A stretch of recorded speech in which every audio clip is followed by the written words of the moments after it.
시청자 여러분 안녕하십니까? 긴급 이슈 점검 시간으로 돌아왔습니다. 오늘 긴급 이슈 점검은 북한 잠수함이라고요? 네, 북한이 8일 수중에서 핵 공격이 가능한 첫 전술핵 공격 잠수함인 김군옥 영함을 건조했다고 밝혔습니다. 북한 조선중앙통신은요, 우리 당의 혁명 위협에 무한히 충직한 영웅적인 군수노동 계급과 과학자, 기술자들은 우리식의 전술핵 공격 잠수함을 건조해 창간 75도를 맞는 어머니 조국에 선물로 드렸다고 보도했습니다. 김정은은 진수식 축하 연설에서 오늘 진수하게 되는 제841호 김군옥 영함 저 실체가 바로 지난 해군절에 언급한 바 있는 우리 해군의 기존 중형 잠수함들을 공격형으로 개조하려는 전술핵 잠수함의 표준형이라고 밝혔습니다. 김정은은 또 이미 보유한 중형 잠수함도 전술핵을 탑재할 수 있는 공격형 잠수함으로 개조하겠다고 밝히면서 기존 잠수함과 새 잠수함 모두 무장 체계와 잠항 능력을 개선해 해군력을 강화하겠다는 계획을 제시했죠. 나아가 핵 추진 잠수함도 건조하겠다는 계획도 드러냈습니다. 제가 가장 악몽으로 생각하는 것이 바로 북한이 핵무기를 탑재하는 잠수함을 런칭하는 거라고 제가 말씀드렸었죠. 결국은 이런 일이 벌어지고야 말았습니다. 이미 여러 언론 매체에서 북한의 신형 잠수함을 분석했는데요. 샤르 군사연구소에서는 이 분석이 과연 맞는지도 한번 살펴볼까 합니다.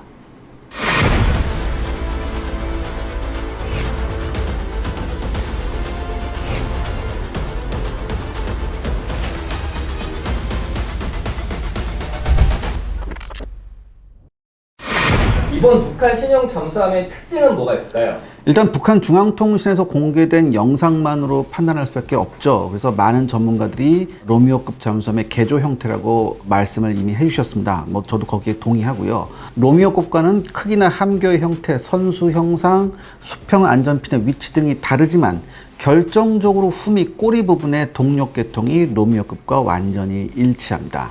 다른 부분들은 개조가 비교적 용이하지만 동력 계통에 있는 선미는 동력 체계를 완전히 교체하지 않는 이상 개조가 굉장히 어려워요. 그렇기 때문에 북한이 기존에 보유하고 있는 로미오급을 대폭 개조한 것으로 보는 것이 합리적입니다. 무엇보다 눈에 띄는 것은 함교탑 뒤에 길게 연장되어 있는 SLBM 적재 공간입니다. 잠수함이 대량의 SLBM을 적재하기 위해 함교탑 뒤에 구조물을 설치하는 경우는 종종 있습니다. 중국의 92형 및 94형 잠수함이 대표적이죠. 하지만 이들 중국 잠수함은요, 원자력 잠수함인가 동시에 애초 설계 단계에서부터 이런 형상을 목표로 제작했습니다. 그래서 이렇게 개조한 거하고는 조금 다르죠. 하지만 이런 구조물이 소음에 악영향을 미칩니다. 이건 제가 잠시 후에 다시 설명드리겠습니다. 그런데요, 이번에 공개된 북한의 신형 잠수함은 재래식 잠수함인 로미오급의 SLBM을 우겨넣기 위해 대단히 무리한 적재 공간을 만든 것으로 판단됩니다. 또한 이 적재 공간을 마련하기 위해 선체를 약 15m 정도 늘린 것으로 보여요. 원래 로미오급 선체 길이는 한 76.6m 정도 되는데 전체적으로는 약 90m에 이를 것으로 추정됩니다. 함교탑은 기존의 로미오급과는 조금 다릅니다. 원래 로미오급 함교탑에는 전방에 창문이 달린 감시 구역이 돌출되어 있어요. 하지만 이 신형 잠수함은요, 제가 사진에서 이렇게 한번 그려봤는데 돌출부 아래를 연장시켜서 마감한 것으로 추정됩니다. 그리고 함교탑을 보다 대형화했고요, 유체역 각도로 좀 더 유리한 구조로 만들었죠. 함수부의 변화도 큽니다. 1950년대 설계된 로미오급 잠수함은요, 선수가 일반 선박과 유사하게 비교적 날카롭게 설계되어 있습니다. 그런데 반해 이번에 등장한 북한 신형 잠수함은 선수 부분이 고래형으로 둥글게 되어 있습니다. 그래서 발전된 모습을 보이고 있죠. 그런데 이 부분에 어뢰 발사관이 위치해 있을 겁니다. 이 이야기는 잠시 후에 제가 말씀드리겠습니다. 또한 기존 로미오급은 선수의 수평탑가 위치하고 있는데요. 이 수평탑도 함교탑으로 이동해 있습니다. 그러니까 여러모로 구식의 로미오급을 최대한 현대적으로 꾸민 모습입니다. 자, 무엇보다 미사일 적재 공간에 눈길이 가는데요. 누구나 공감하는 얘기죠. 함교 뒤에 거대한 SLBM 적재 구역엔 총 10개의 발사관으로 추정되는 해치가 확인됩니다. 큰 것 4개와 작은 것 6개죠. 각 발사관의 정확한 크기를 가늠하는 것이 쉽지는 않습니다, 사실. 하지만 로미오급 함교탑의 길이를 바탕으로 대략적으로 한번 추정해 볼 수는 있습니다. 로미오급의 함교탑 길이가 약 한 11m 정도 되거든요. 이렇게 해서 추정해보면 큰 발사관의 지름은 최대 3.2m 정도, 작은 것은 한 1.5m 정도 되는 것 같아요. 북한이 보유한 실전용 SLBM은요, 북극성 3부터 이어지는 시리즈가 있습니다. 앞에 북극성 1하고 북극성 2 같은 경우에는 실험 성격이 다분하거든요. 북극성 3은 높이 10m, 직경이 1.5m로 추정되고요. 사거리는 2,500km 정도로 추정됩니다. 북극성 4 시옷은 높이가 약 10m, 직경은 2m, 최대 사거리는 3,000km 정도 되고요. 북극성 5 시옷은 높이가 약 11m, 직경이 2m, 최대 사거리 3,000km로 추측되죠.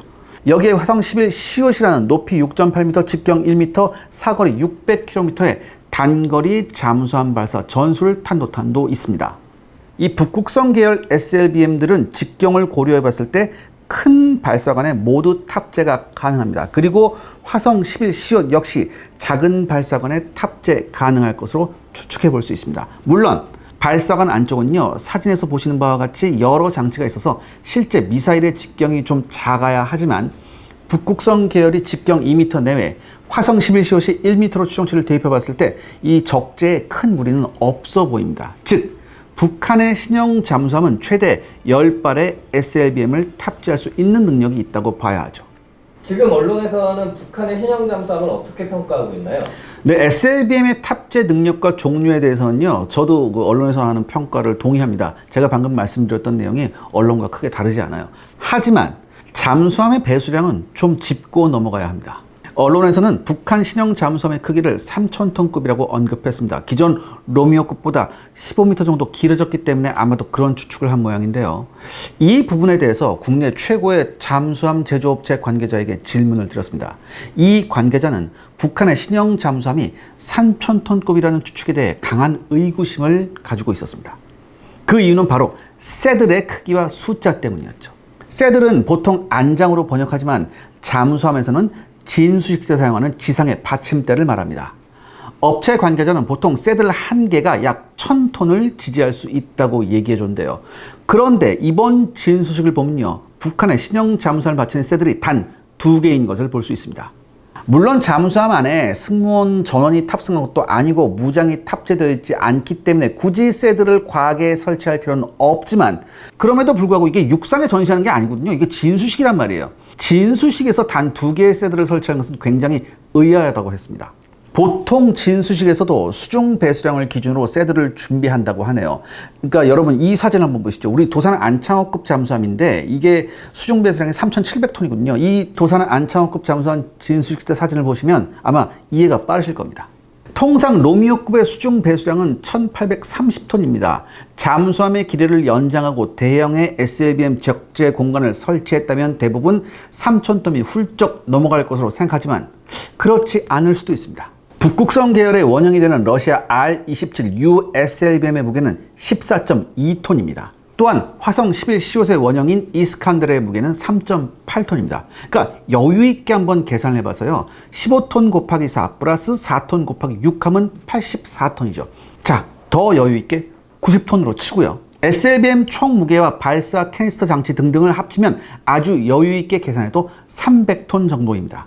그렇다면 북한의 신형 잠수함은 의외로 2,000톤대 초반일 가능성도 있습니다. 진수식 때 새들의 숫자가 2개인 것을 감안하면 어느 정도 일리 있는 이야기죠.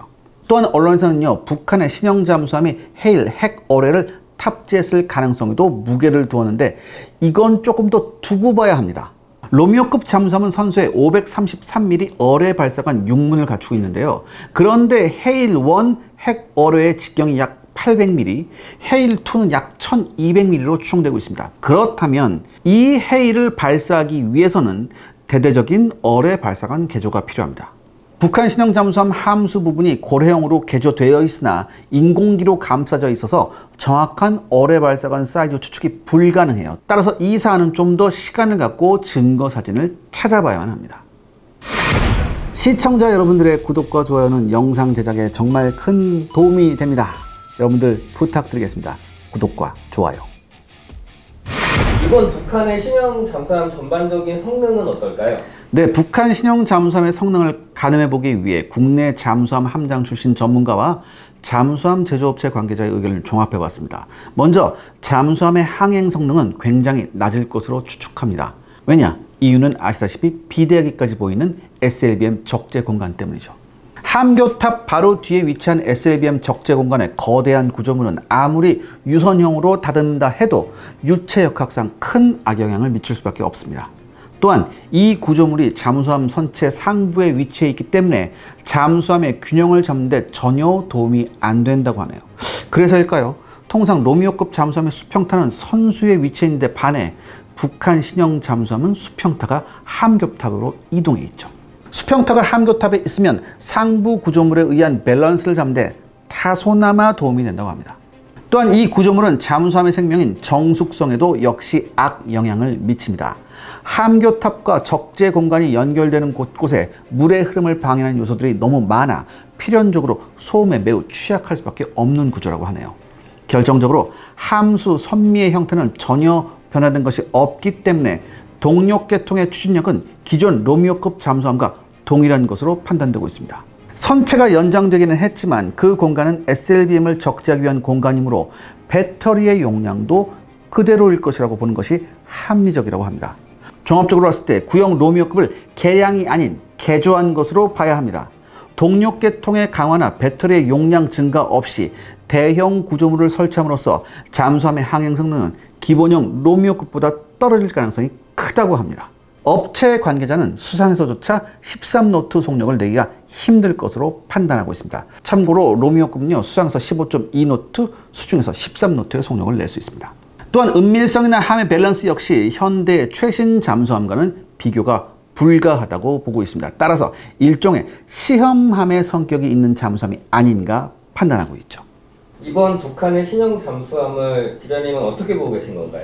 네, 제가 모두에서도 말씀드렸습니다만 제가 가장 우려했던 일이 현실이 되어가고 있습니다. 비록 로미오급의 개량도 아닌 개조 수준에 불과하지만 SLBM을 대량으로 탑재한 점이 마음에 걸립니다. 앞서 김정은의 연설에서도 알 수 있듯 앞으로 북한은 모든 가용한 잠수함들을 SLBM 탑재형으로 개조할 계획이 있음을 천명했죠. 이른바 저비용 첨단화 전략입니다. 비록 이번 북한의 신형 전술핵 공격 잠수함의 성능에 대해 언론의 평가는 대단히 회의적이지만 놓치고 있는 것이 있습니다. 뭐냐? 성능은 좋아도 핵무기를 탑재하지 않은 잠수함보다는 성능은 떨어져도 핵무기를 탑재한 잠수함이 훨씬 위협적이다는 거죠. 또한 북한의 신형 잠수함이 북한 영해 내 작전도 생각을 해봐야 합니다. 북한은 현재 우리의 킬체인을 무력화시키기 위해 탄도미사일 발사 플랫폼을 다양화시키고 있습니다. 기존 고정식이나 이동식 발사대뿐만 아니라 열차, 갱도, 저수지, 간이형 사일로 등 여러 플랫폼을 만들어 우리의 킬체인 전력을 분산시키려 노력 중인데요. 그나마 이런 대부분의 발사 플랫폼은 우리가 텔레메트리 신호를 포착해서 어느 정도 사전 대응이 가능하다고 하지만 잠수함은 사전 발사 징후 포착이 굉장히 힘듭니다. 더욱이 크기가 가장 작은 화성 11 시원만 해도 사정거리가 600km로 북한 영해 내에서 발사해도 우리의 주요 목표물을 타격하는 것이 가능합니다. 따라서 북한의 신형 잠수함을 무조건 폄하하는 것은 굉장히 위험한 생각입니다.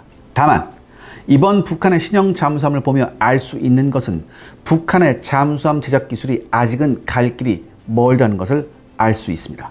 SLBM 탑재를 위해 신규 잠수함을 제작한 것이 아닌 1950년대 소련에게서 얻은 잠수함을 개조했다는 점은 북한의 잠수함 제작 기술이 매우 낙후되어 있다는 점을 시사합니다. 그렇기 때문에 이번 김정은과 푸틴의 만남이 주목되죠. 지난 러시아 우크라이나 전쟁 업데이트 22에서 제가 말씀드렸다시피 만약 러시아가 북한의 킬로급 잠수함의 직접 공유나 제작 기술을 제공한다면 북한은 지금까지와는 차원이 다른 신형 잠수함을 만들어낼 가능성이 충분히 있습니다. 잠수함 제작업체 관계자는 로미오급과 킬로급의 차이는 자전거와 자동차의 차이라고 강조했습니다. 따라서 앞으로 우리는 더욱 대잠 감시 능력을 강화해야 하고 더 나아가 북한의 잠수함을 헌터 킬링할 수 있는 무제한 자망이 가능한 공격형 잠수함이 필요합니다. 왜냐? 북한이 자체 잠수함 제조 역량을 갖추기 전에 우리가 이런 걸 먼저 내놔야 하죠. 거듭 말씀드리지만 핵을 무기로 사용하는 것과 동력원으로 사용하는 것은 분명 다른 사안입니다. 왜 호주는 되고 우리는 안 됩니까? 우리가 훨씬 더 절박한 상황에 놓여 있는데요. 부디 우리 정부가 외교력을 10분 발휘하길 기대합니다. 북한이 이처럼 대남 핵 위협을 노골 하고 있고 핵 공격 능력도 계속 발전시켜 나가고 있지만 우리 사회에서는 설마 북한이 한국을 핵무기로 공격하겠는가라는 인식이 팽배해 있는 것이 사실임을 이제는 우리가 심각하게 한번 생각해 봐야 할 때입니다.